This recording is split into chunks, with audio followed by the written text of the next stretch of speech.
नमस्कार साथियों, मैं हूं अनुराग मिश्रा। आप लोगों का इस वीडियो क्लास में एक बार फिर से स्वागत करता हूं।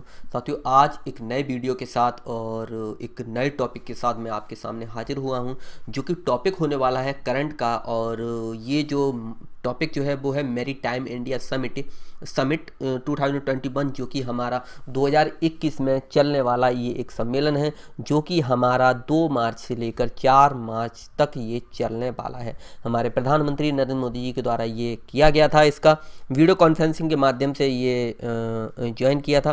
तो आइए इसके बारे में हम क्लियर करते हैं। ये है करंट से जुड़ा हुआ टॉपिक है, ये आपका पूरी साल जो है चलने वाला है। और इस तरह से हम आपको देंगे कि आपने कविता सुनी होगी, तुमको न भूल पाएंगे, वो कविता है, उसी तरह से हम जो इस तरह से आपको बताएंगे कि आप इसको पूरी साल जो है न भूल पाएँ। तो आइए जो है हम समझते हैं, अंग्रेजों की भाषा की जगह भारतीय भाषा में समझते हैं। तो मेरी टाइम इंडिया समिट 2021 दूसरे संस्करण का उद्घाटन किया गया हमारे महामहिम नरेंद्र मोदी जी के द्वारा, जो कि वर्तमान में क्या है, प्रधानमंत्री हैं।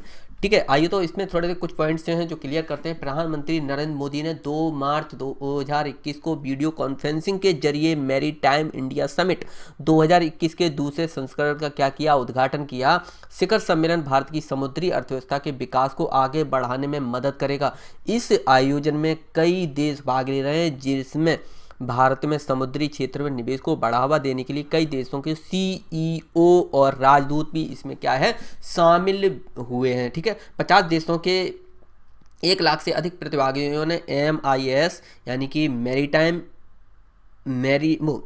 टाइम इंडिया समिट 2021 के लिए ऑनलाइन पंजीकरण किया था, जो 2 मार्च से लेकर 4 मार्च तक निर्धारित किया गया था। प्रधानमंत्री नरेंद्र मोदी जी ने कहा था कि शिखर सम्मेलन समुद्री क्षेत्र के प्रमुख हितधारकों को एक साथ लाएगा और भारत की समुद्री अर्थव्यवस्था को विकास को आगे बढ़ाने में ये समिट जो है बहुत ही मददगार साबित होने वाली है। प्रधानमंत्री नरेंद्र मोदी ने कहा था कि भारतीय बंदरगाहों पर पहुंचने वाले जलपोतों और माल लेकर निकलने वाले जलपोतों के लिए प्रतीक्षा समय बहुत कम हो जाएगा और बंदरगाहों पर भंडारण सुविधाओं में निवेश किया जा रहा है। और हम बंदरगाहों में निजी निवेश को भी क्या कर रहे हैं, प्रोत्साहित या प्रोत्साहन देंगे। सीधा सा मतलब यह है कि हमारे प्रधानमंत्री नरेंद्र मोदी जी के द्वारा 2 मार्च 2021 को हमारे नरेंद्र मोदी जी के द्वारा वीडियो कॉन्फ्रेंसिंग के माध्यम से मेरी टाइम इंडिया समिट के दूसरे संस्करण का किसके द्वारा किया गया था, उद्घाटन किया गया था। इससे क्या है कि एक लगभग मैंने कितने बताया, 50 से 56 देशों के जो सदस्य हैं, मोटा मोटी देखा जाए तो 56 देश हैं, 56 देशों के जो सदस्य हैं इसमें भाग लेने वाले हैं। कितने लोग, लगभग 1 लाख तक लोगों के द्वारा इसमें क्या किया गया था, इसमें ऑनलाइन पंजीकरण किया गया था, वो इसमें भाग लेने वाले हैं। ये भारत देश के लिए रणनीतिक रूप से अगर देखा जाए, कूटनीतिक रूप से यानी दोनों रूप से देखा जाए तो ये बहुत फायदेमंद होने वाला है। तो इस जो समिट है इसमें कुछ प्रमुख पॉइंट्स हैं या की पॉइंट जो हैं उसके बारे में हम थोड़ा सा देख लेते हैं अंग्रेजों की भाषा में, फिर हम इसको आगे जो है भारतीय भाषा में भी थोड़ा सा देखेंगे। तो I want to invite the world to come India and be the part of our growth trajectory, यानी कि हमारे नरेंद्र मोदी जी के द्वारा कहा गया कि भारत क्या कर रहा है, भारत जो है विश्व के उन लोगों को क्या कर रहा है, इनवाइट यानी कि बुला रहा है, ताकि एक नए मार्ग का क्या हो सके, नए मार्ग पर क्या हो सके, भारतीय अर्थव्यवस्था या कहें ये भारत जो है दौड़ सके। यानी कि जो पार्ट है वो एक नए किसका है, विकास का है। ठीक है, तो India is a very serious about the growing in the maritime sector and the emerging is the leading blue economy of the world. Leading क्या है, leading blue economy of the world. Blue economy का सीधा मतलब है जो समुद्र से जुड़ा हुआ है, मछली आ जाती हैं, यानी कि जो समुद्र से, यानी कि ब्लू इकोनॉमी कहा गया है, जो समुद्री क्षेत्र में जो जुड़ा हुआ है उसको ब्लू इकोनॉमी हम कह सकते हैं। तो लीडिंग ब्लू इकोनॉमी यानी कि उसका क्या कराएगा, लीड मतलब उसका नेतृत्व करने के लिए क्या आ जाएगा, भारत जो है आगे आ रहा है, यानी कि उसमें भी इसको क्या मिलेगा, लाभ मिलेगा। इसको आगे भी मैं क्लियर कर दूंगा। India ports now have the major such the direct port delivery, direct port entry and upgrade port community system, यानी कि PCS for easy data flow. यानी कि भारत देश क्या कर रहा है, India port now have the measured such direct port delivery, direct port entry and upgrade port community system, यानी कि वो वाला PCS नहीं है जो पब्लिक सर्विस कमीशन वाला, ये कौन सा है, अपग्रेड पोर्ट कम्युनिटी सिस्टम से अपग्रेड कर देगा। इससे क्या होगा, डाटा जो है फ्लो है बहुत आसान हो जाएगा। इससे जो है बंदरगाहों में जो आवागमन है या फिर जो एंट्री वगैरह है उसमें क्या हो जाएगी, तेजी हो जाएगी। Domestic waterways are found to be a cost effective and environment friendly way to transporting we aim to the operationalise 23 waterways by 2030। यानी कि सीधा तो मतलब है डोमेस्टिक वाटरवेज जो घरेलू जो जल परिवहन होते हैं उसमें क्या इनका ये कहना है कि cost effective environment friendly way of transporting. सीधा सा इनका मतलब होता है कि आप लोगों को पता होना चाहिए कि जो इको फ्रेंडली तो होता ही है, इसमें क्या चलती हैं, नावें चलती हैं, इसमें क्या चलते हैं, जहाज वगैरह चलते हैं, जहाज मान लीजिए थोड़ा बहुत करते हैं, लेकिन नावें खासकर चलती हैं किसमें, वाटरवेज जो होते हैं, कौन से, डोमेस्टिक वाले। क्योंकि अंदर जो अंदर भारत देश के अंदर जो नदियां वगैरह हैं, डोमेस्टिक होता है, अंदर जो नदियां वगैरह हैं उसमें क्या चलती हैं, नावें वगैरह चलती हैं। कुछ बड़े हो जाते हैं तो उसमें बोट वगैरह चलती हैं जो मतलब तेल से चलती हैं। तो यहाँ पे इको फ्रेंडली का मतलब है नावें ज़्यादातर चलती हैं और जो है जो गाड़ी रोड पे चलती है उसके मुकाबले ये कम प्रदूषण करता है। दूसरी चीज़ कॉस्ट इफेक्टिव, यानी कि इसमें क्या है कि ये सस्ता भी पड़ता है। सस्ता कैसे पड़ता है, मान लीजिए आपको पता होगा जब रोड पे गाड़ी चलती है तो उसमें क्या होते हैं, पहिए लगे होते हैं। पहिए जो होते हैं घर्षण करता है, रगड़ा रगड़ी, जब आप लोग जानते होंगे जो फिजिक्स का नियम कहता है घर्षण, घर्षण में मतलब होता है, घर्षण का अगर सीधे शब्दों में समझे, दो शब्दों में, तो सीधे सीधे कहेंगे रगड़ा रगड़ी होना। जब इस तरह से ऐसे मान लीजिए हाथ इस तरह से हाथ रगड़ रहे हैं ना तो उसको कहते हैं घर्षण होना। तो जब घर्षण होता है तो उससे क्या होता है कि घर्षण के कारण क्या होता है, जो टायर घिसते हैं या फिर मान लीजिए गाड़ी चल रही है या फिर मान लीजिए ट्रेन चल रही है तो उसके मुकाबले जो वाटरवेज होते हैं उसमें कॉस्ट इफेक्टिव होते हैं, यानी कि उनमें कम लागत आती है।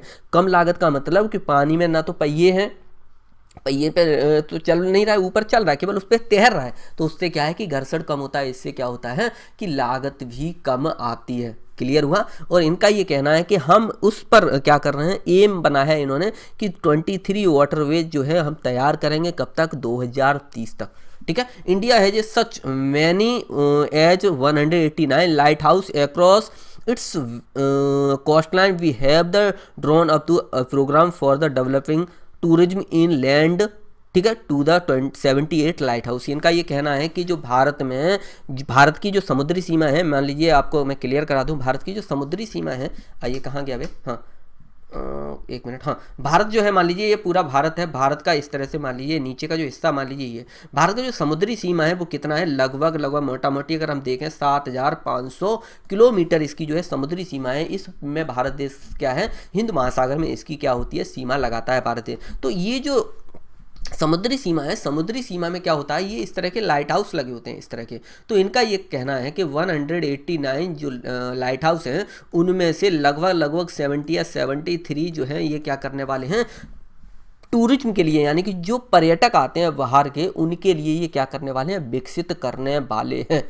ठीक है। आइए तो भारतीय भाषा में समझते हैं। तो प्रधानमंत्री मोदी जी ने कहा कि हमारा जो 2030 तक देश में 23 जलमार्गों को परिचालन में लाने का उद्देश्य है। जलमार्ग परिवहन का लागत प्रभावी और पर्यावरण के अनुकूल तरीका है। प्रधानमंत्री जी ने कहा कि हमारी भारतीय तट रेखा में 189 या 189 लाइट हाउस हैं, जिनमें से 78 को पर्यटन के तौर पर, यानी कि जो बाहर के जो देश विदेश के क्या आने वाले हैं, जो देश विदेशी जो देखने आते हैं, भारत में घूमने फिरने आते हैं, उनके लिए विकसित करने की योजना बना रहे हैं। यह शिखर सम्मेलन अगले दशक के लिए भारत के समुद्री क्षेत्र के लिए एक रोड मैप की संकल्पना तैयार करेगा और भारत को वैश्विक समुद्री क्षेत्र में आगे बढ़ाने के लिए कार्य करेगा। कई देशों के प्रख्यात वक्ताओं के शिखर सम्मेलन में भाग लेने और भारतीय समुद्री क्षेत्र में संभावित व्यापार अवसरों और निवेश की तलाश करने की भी संभावना है, क्योंकि जब देश विदेश से लोग जब भारत में आएंगे क्या करने के लिए, इसमें भाग लेने आए, तो जाहिर सी बात है हम को आएगा तो जब भारत से प्रेम करता होगा,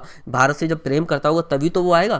तो इस तरह से क्या है, जब देश विदेश के यहाँ पर आएंगे एक रोड मैप की संकल्पना तैयार होगी। इससे क्या होगा, भारतीय जो ब्लू इकोनॉमी है उसमें क्या होगा, भारत आगे बढ़ने के रूप में क्या होगा, उसको लाभ मिलेगा। सीधे दो शब्दों में समझे तो उसको लाभ मिलेगा। भारतीय दूतावासों के जरिए सम्मेलन में भाग लेने के लिए लगभग 56 देशों को क्या किया गया था, आमंत्रित किया गया था, जिनकी सीमाएं समुद्र से लगी थी। इसमें चीन को शामिल नहीं किया गया था। कार्यक्रम में करीब 20,000 प्रतिनिधि भाग लेंगे और MIS 2021 के दूसरे संस्करण में 400 से अधिक परियोजनाओं का क्या किया जाएगा, प्रदर्शन किया जाएगा। सीधा सा मतलब है कि भारत में 56 देशों के जो राजदूत वगैरह थे उनको क्या किया गया था, बुलाया गया था। इनमें उनको बुलाया गया था जिनकी सीमा किससे लगी थी, समुद्र से लगी हुई। जैसे मान लीजिए ये कनाडा है आपका, इसको अमेरिका है, अमेरिका इधर मैक्सिको आ जाता है, फिर नीचे चलते चले आए यहाँ ये आपका चिली हो जाएगा, फिर अर्जेंटीना हो जाएगा, फिर ये ब्राज़ील हो जाएगा इस तरह से।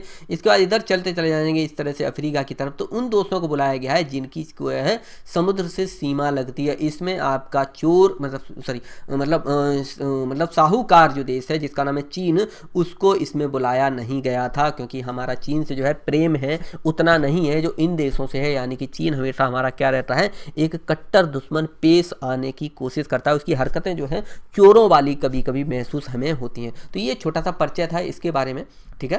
तो चलिए इस वीडियो में इतना ही रखते हैं, तब तक के लिए तैयारी करते रहिए, पढ़ाई करते रहिए, इसी तरह से जो है आनंद लेते रहिए जीवन के। तो अगली वीडियो में मिलते हैं, तब तक के लिए नमस्कार, जय हिंद।